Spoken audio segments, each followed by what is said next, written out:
So what happened? Except that a lot of you drank too much last night. We just got shook awake from what can be best described as a giant nap, a fatal nap. Since 1970, humanity have been napping. And along came the wicked witch Corona and shook us awake. And the problem is not the virus. The problem is that our thinking is infected. Not our thoughts and our action, but the actual thinking in itself. And I could think of no better place than to start this path towards a healing than here at the European Business School in Österreich-Winkel. And I'm happy to be with you in a time where we have been stuck in our absolutes. We have adapted the binary into our lives, digitality into our lives, zeros and ones, black and white, your opinion, my opinion. The world is growing together, cultures, languages, everything is getting more similar. We're consuming the same products, but still we seem more divided than ever before. And in 1970, a lot of things happened. One passionate Maschinenbauer with the name of Klaus Schwab gathered 444 company builders and entrepreneurs from Europe. It was the birthplace of the World Economic Forum. In 1970, Richard Nixon, the Watergate scandal and do-nothing president, started his second term. Together with his wingman Henry Kissinger, he flew to China and played table tennis, went to visit Brezhnev in the Soviet Union, tore down the Iron Curtain, started to withdraw the troops from Vietnam. We just came out of the Wirtschaftswunder, the German economic miracle. Prosperity for all, Wohlstand für alle. But good old Ludwig did not have Mother Earth in his calculation. The generation before you had fought hard. They have experienced hacker mentality, entrepreneurship, build the best companies, quality made in Germany. We did it. Now it's time to lean back and just export the shit out of this. Send it to other countries. We don't know the language, the culture, don't give a shit. We have better products. And that was the journey. And it looked pretty nice. You know, Yoko Ono wrote those nice poems, and John Lennon said, imagine a wonderful world. And in 1970 also something else happened. We had the first global Earth Day, Tag der Erde.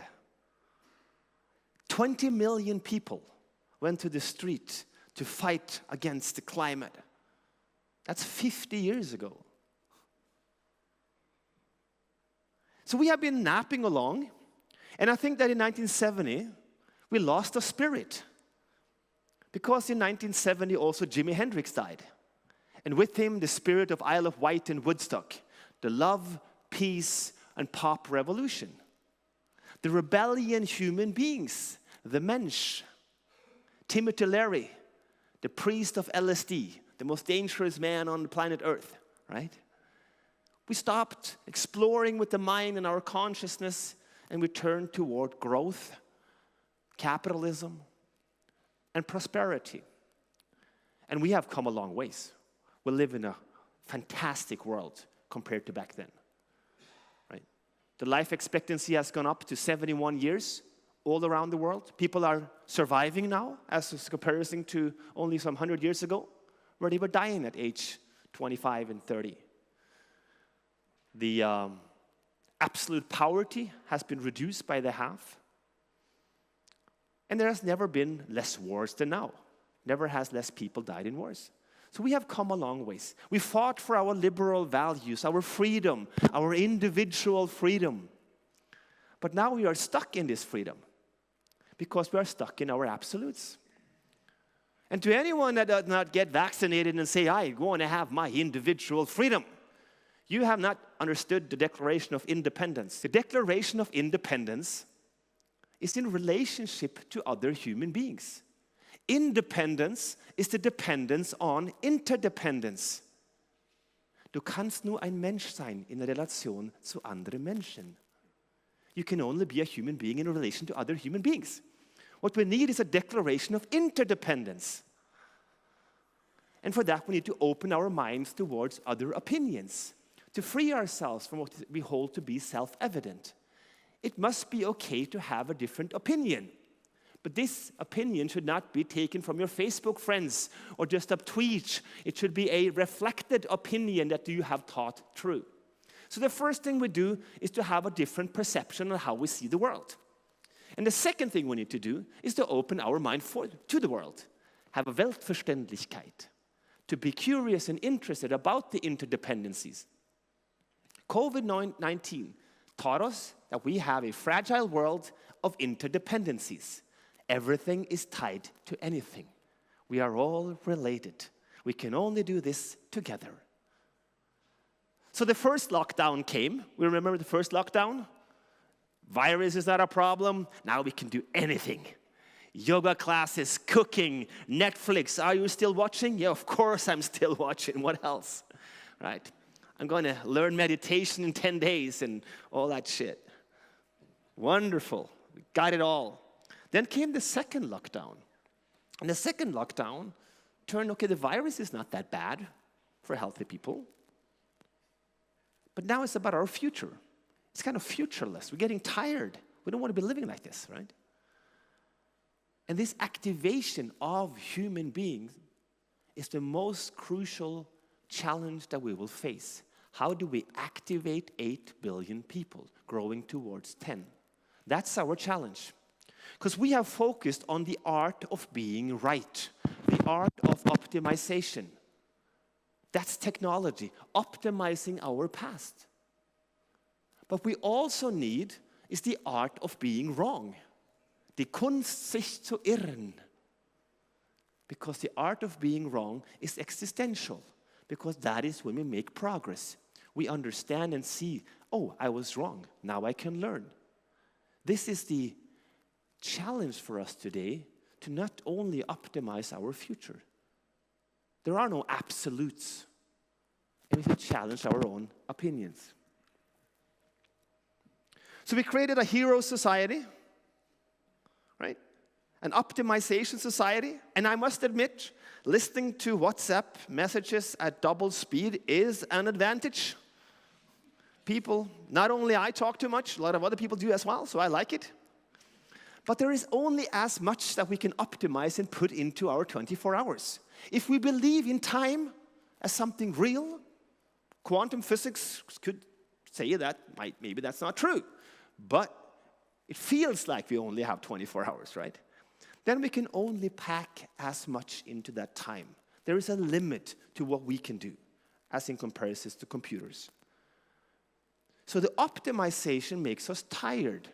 Eine Gefälligkeitsgesellschaft, a like society, where we only strive towards a second likes. Everything is economized. Everything is something that we react to impulses. And there is a young generation now coming that starts to understand that maybe not this is the only journey. And for those of you who follow soccer, football, remember there is something, I think it's called Bayern München, right? They played pretty well last year. They went through the league and the Champions League because they did not get the hero or Pep Guardiola or Messi or Ronaldo. They got Hansi, right? And Hansi did exactly that. He did not focus on the hero, he focused on the collective. We are only as strong as our weakest links. He took care of the weak link. And he created a culture where Coutinho, the superstar, can come in the 80th minutes and love it because he's a part of something bigger than the sum of its parts. That's what we're looking for. We are looking exactly for that type of behavior. As we are getting tired, as we are striving for more likes, we're going to be looking back at that time, a weird time of so-called social media, where we started to love these backwards flipping cats and these spaghetti plates and everything, you know. Regardless what your cat can do, there is a cat that can do something more special out there. Your cat is not special. So we have some challenges, right? We are facing a climate collapse.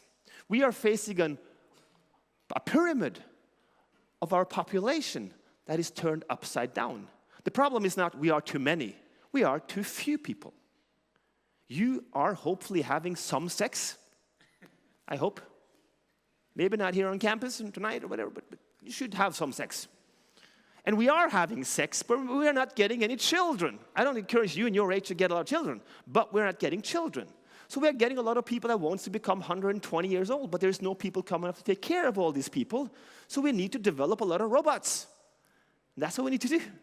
Africa is growing from 1.5 to 4 billion people. And any affluent region, when we start to get washing machines, education, and money, we start having sex without getting children. And that's a problem. So China has now introduced the third child policy again because they say with our 1.5 billion, that is not enough to take care of society.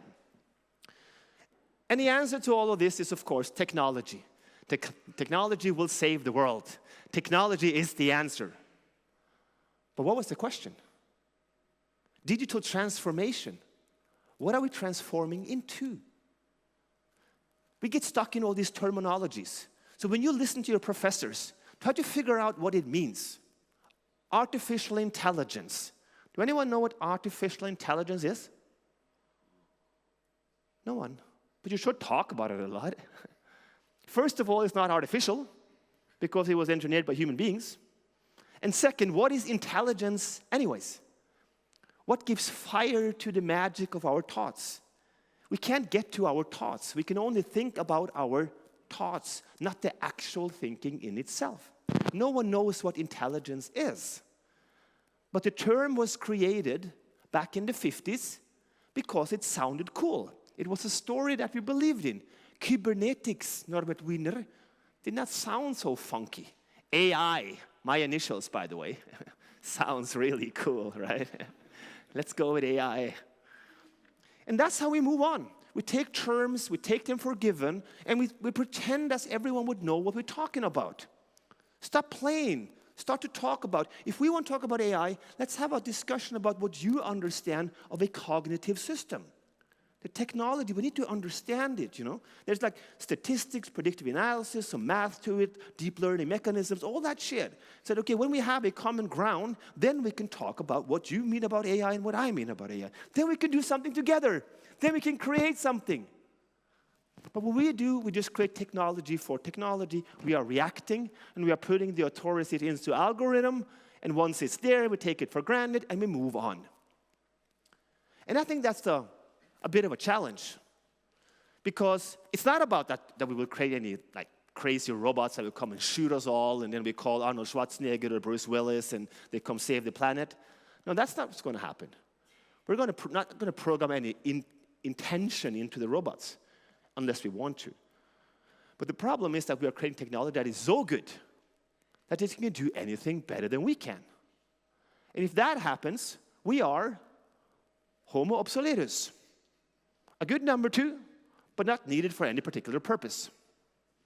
So we go around and act like zombies. The lights are on, but there's no one here. And that's the challenge. The art of optimization, the art of being right is crucial, but we also need the mensch, the art of being wrong. And we cannot rely on politics for this, so we need entrepreneurs and business people and young people that wants to do the change. Politics is, in German, bewahren und verwalten. Leadership and entrepreneurship is gestalten, creation. And this is my message to you, that you are the ones that need to put the pressure on this. When you wake up next Monday and you will see that the Green Party suffered a big loss on the last weekend and the media is going to write about it, how could that be? They were way up there and suddenly they went down, and all of a sudden Armin Laschet got 3, 4, 5% more and he will be the chancellor. And Baerbock will say, well, we are on a good way. We have just started the journey. We will fight onwards, right?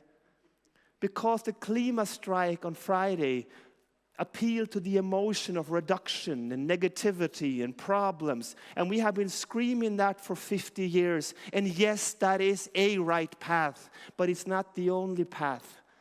And we need some smart minds to take care of the other path. And that can come from a different economy. If we want to understand society, we have to rethink the economy.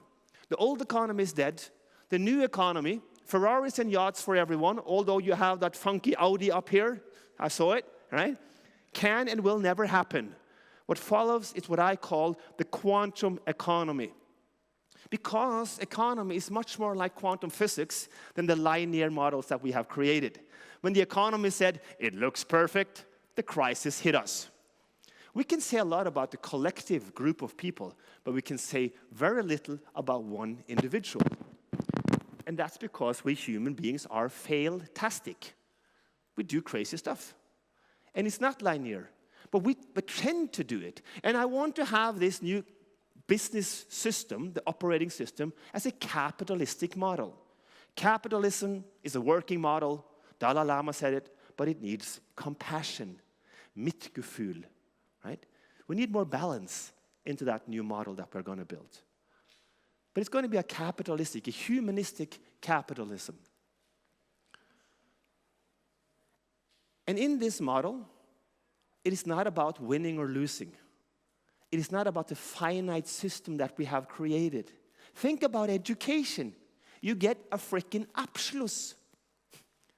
Wir schließen die Bildung ab. What the hell is that? We get grades. The teachers should get grades, how good they are at teaching you what they want to say, not the other way around, right? We sit in rows still, at least the children. Like back in the Industrial Revolution, we put every child basically in prison. We learn the same shit and then we get a role. That's not how the world is. It's not finite. We need the basics, the foundations of education nach Bildung von Humboldt. Learn how to learn. Right? Learn how to learn. We come into this world with the capacity to learn, and then we start to train to save information. This is not a good thing to save information. We have much better computers. Our cell phone saves better data than we do, this small thing. This is not a thing for saving data, knowledge society. No, we need a society of understanding. That's what we're striving for. And it's not about winning or losing in that. It's about playing as long as you can. It's about infinity. That's what it's all about an infinite mindset, playing as long as you can. Or eben enkelfähig zu sein. Right? Prosperity for posterity.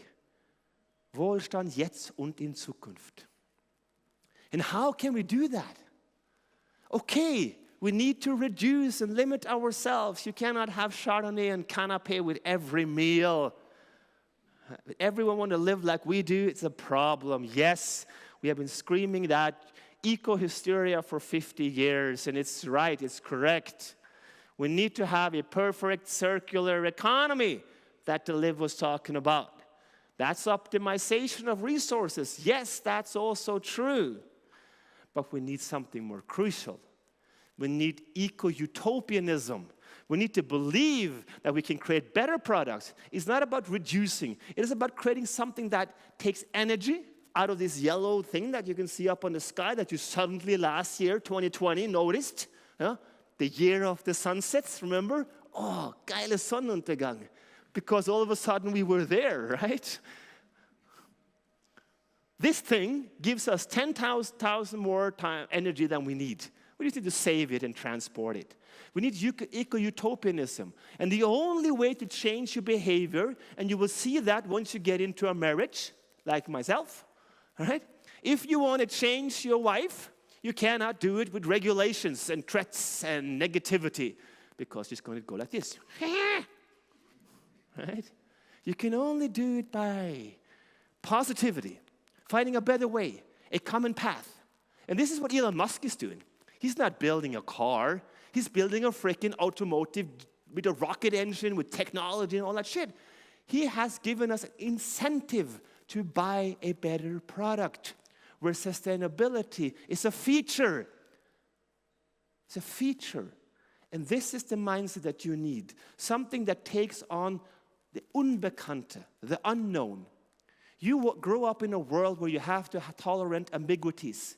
a lot of ambiguities. But you also need to tolerate the potentiality of technology. Das Unbekannte, the unknown.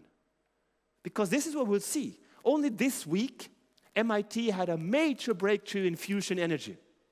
Solved all the issues. Now just up in our mind, this fusion stuff is dangerous because for 60 years ago something happened. That will not happen today. It's much more safe. But we can also find other ways. And this is the challenge. Reduce, yes. Reuse, yes. Rethink. We need new business model where there's an incentive to change your behavior. That's the challenge that we have. And for that, we need to create stories. You are story makers. Do you have your story for tonight on the bar with Lisa? Do you know how to tell your story?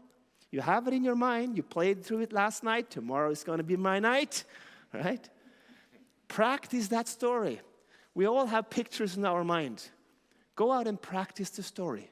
No idea is born great, but it becomes stronger and stronger by every telling.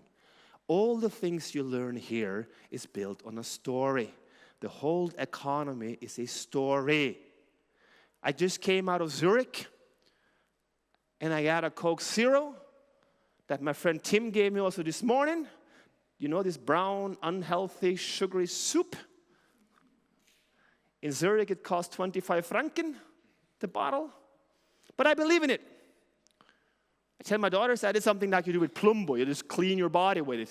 I say, you're a stupid dad. No, just because I have an agreement with the lawyers of Coke that I believe in this product. It's an agreement that we have made. Because it's a story. And 5 years ago, just some kilometers from here, you know these glass buildings in this city next to Estrichwinkel? You know where all these future cabins and summer vacation apartments from the Chinese will be? You know those glass buildings? You know what I mean talking about? I went to these boards of finance people to talk about cryptocurrencies and blockchain. And these board members said to me, Anders, can you explain this cryptocurrencies thing? Because it's virtual, right? It's not real. And I said, so you have been working in this sector for 30, 40 years, and you believe that when we take paper and we paint queens and kings on them, put some ink and some numbers, that is something real? 50 euro is real? No, it's a story. Just because gold shines, it doesn't have any value. We just said that gold will be the funky thing that we believe in. And now we are creating new stories. Maybe it will be Bitcoin or Dogecoin or I don't know. We believe in one of these stories and they will change it. Why? Because it's much more efficient. I don't want to, taking paper and driving paper with 3 guards, security guards, into an old box where you give in a card, you type in a number, and you pay a fee to get that paper out of the thing. It's the most inefficient way to do transaction.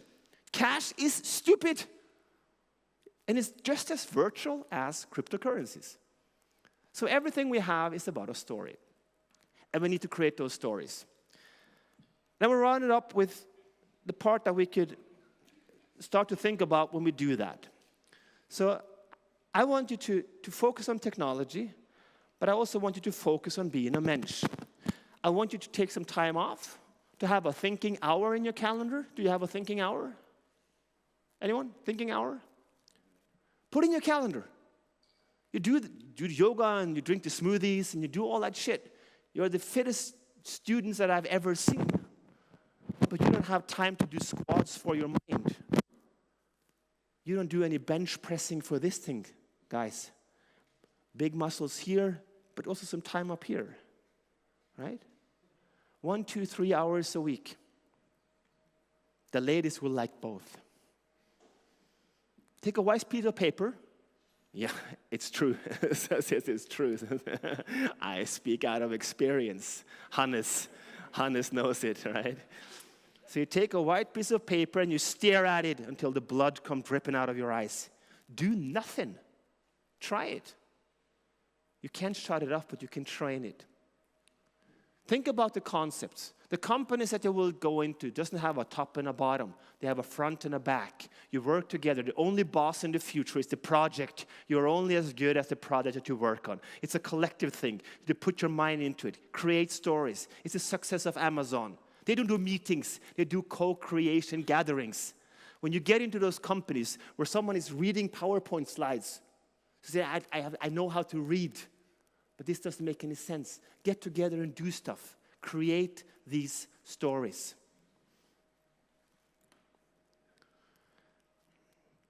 And the good thing is that I believe in the young generation. I have hope. And I have always had hope in humanity because I choose positivism. And there is something happening. We have some kind of conscious revolution going on. We're starting to play with what we are. What does it mean to be a mensch? It's interesting to us to know why we are here, what we are, what we do. And that's wonderful, right? And the beauty of that is that we get into the nature of things, that we say that we understand that René Descartes, genius thinker, but he was wrong, cogito ergo sum, I think, therefore I am. No, I am, therefore I think. Wir sind seiende Wesen, die denken können. When the neurons start firing, we project it onto the world. It happens up here before we understand it. We don't know about that nothingness, the void Jacques Lacan talked about. And that's the essence of being a human being. Your role in the future, you will all be cultural engineers. You will love technology, but you need to understand what a human being is. What we will need is Menschen, die Menschen verstehen. Cultural engineers, psychology, philosophy, and arts. We need to think about what we want to become. That's the essence. And when we do so, we always say, find yourself. Wer hat sich gefunden? Did you find yourself? No. Good. Very good. Because we cannot find the self. There is no one up here sitting and controlling the show.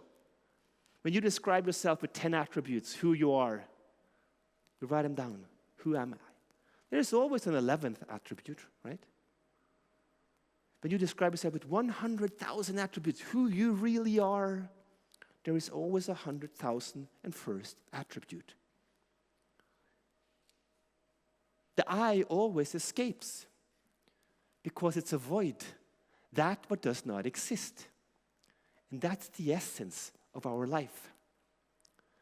Slavoj Žižek says the most wonderful question that a woman can ask her husband is, honey, why do you love me? Try that tonight. If he answers, I love your breasts or your butt or your character, he does not love you. Right? You want to write it down?